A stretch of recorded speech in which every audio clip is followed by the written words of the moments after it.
Ash! Ash! Teka lang, sandali. Ano ba nangyayari sa'yo? Ha? Bakit ka nagkakaganyan?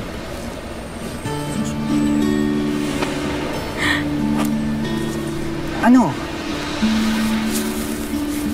May feelings ka pa rin ba kay Zeph? Kay Zeph? Wala na. Ash, wala na. Matagal na, di ba? Eh, kasi parang nararamdaman ko na meron pa rin eh. Grabe, sobrang apektado mo kapag may nangyayari sa kanya. Tapos, lagi mo akong kinukumpara sa kanya. Tapos, lagi na lang natin siya pinag-aawayan. Alam mo, parang nafe-feel ko minsan na best friend mo pa lang rin ako. Bakit? Ash. Ash, hindi. Sorry. Sorry, hindi ganun.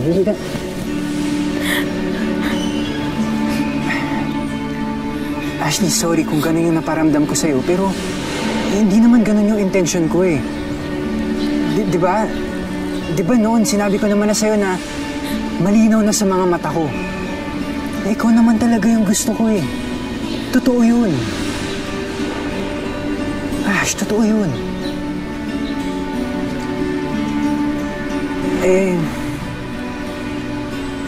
Kaya lang naman din ako nagalit kanina eh. Hindi naman dahil kay Zeph eh.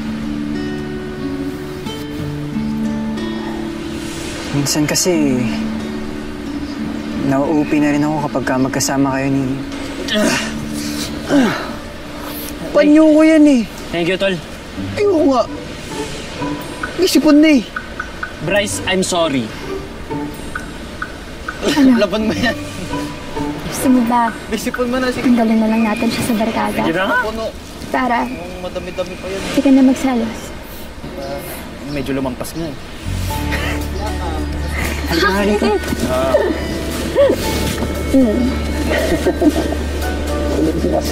Bakit ako? Ikaw nga yan eh.